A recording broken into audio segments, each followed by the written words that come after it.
Okay, hey guys. Well, this is Jesse from oldpocketknives.com, and today I wanted to just show you this old cattle knife. I acquired it in a little group of knives, and just thought I'd show it to you guys because I can't tell what it is, and I want to figure out who made the knife actually. So you can see it's kind of in relic shape, a lot of rust, probably not stored properly. But the bone is still all there, which is kind of cool. You can see the difference between nickel silver and just steel. The shield is in real nice shape still, but the rest not so much. Let's see what we have here. If I can pull these blades out, I can't see any sort of maker there, so I want to try to clean it up. I'm going to pull these blades open. They are pretty rough to open, so I'm going to use my handy dandy needle nose pliers here to get them open. There we go. And the punch blade, which is sometimes seen on cattle knives. There we go.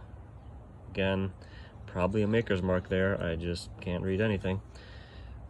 I don't know who would have made this, but I have a couple of guesses. Maybe Hibbard Spencer Bartlett out of Chicago.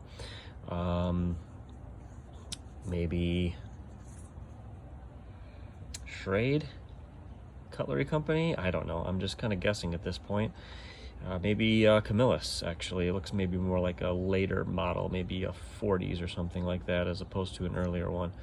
Yeah, let's clean it up and see if we can find who made it.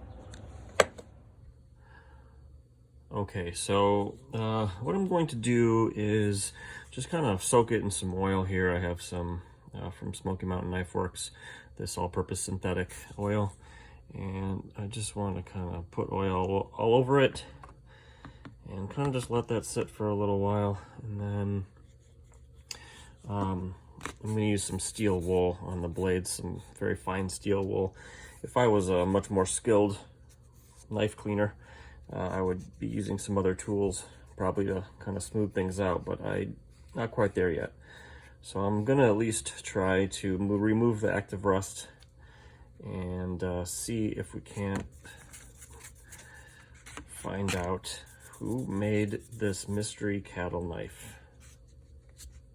All right, I'm gonna let it sit for a while.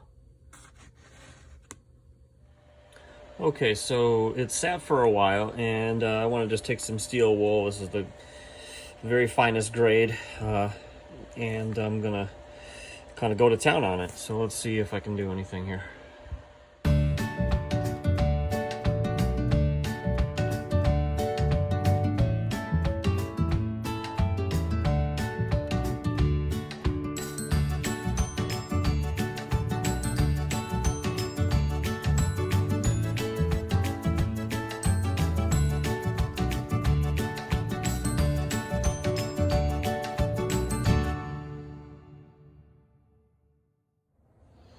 Okay, so here is the knife after I cleaned it up to the best of my ability. One thing you'll notice is that the bone looks a little better after I put some oil on it. It definitely was hungry for some moisture, and you can see that looks better.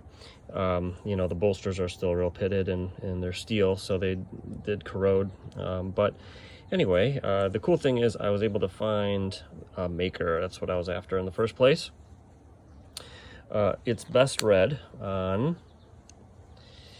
this blade here, and you can see it says Axel Nilsson, Stockholm. So I consulted my favorite book, which is Bernard Levine's collector's book here, and it said that these knives were made for J.M. Thompson Hardware Company, which is out of Minneapolis, Minnesota, and they date from about 1900 to 1914. So I found some other knives that were also marked Axel Nilsson, Swedish steel, and things like that. So Axel Nilsson was, I'm sure, a Swedish immigrant.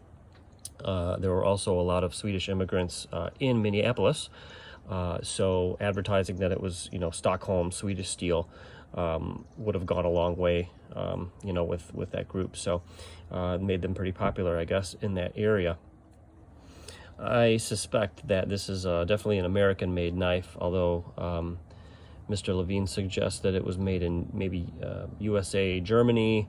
Definitely leaning towards more German in this one. And also the other knives I've seen online, the pocket knives I've seen, definitely look American-made with their characteristics and handles and, you know, blade shapes and things. So anyway, pretty cool. Again, this is not going to be a collector's item in terms of, you know, the shape of this thing. It's in rough shape, right? But it is kind of cool. It's got the punch blade, a spay blade, and a clip blade, and it is a cattle knife. And it was not what I thought it was, but got a little bit of history out of it. Okay, guys. Well, thanks for joining me. Thanks for checking this out. We identified this old knife, Axel Nilsson, Swedish steel, Stockholm, and it is definitely an oldie. It's over 100 years old. So again, thanks again for joining me, and hope you learned something. Hope you enjoyed it. Please subscribe if you like this type of content, and happy collecting, everybody. Have a great day. Bye-bye.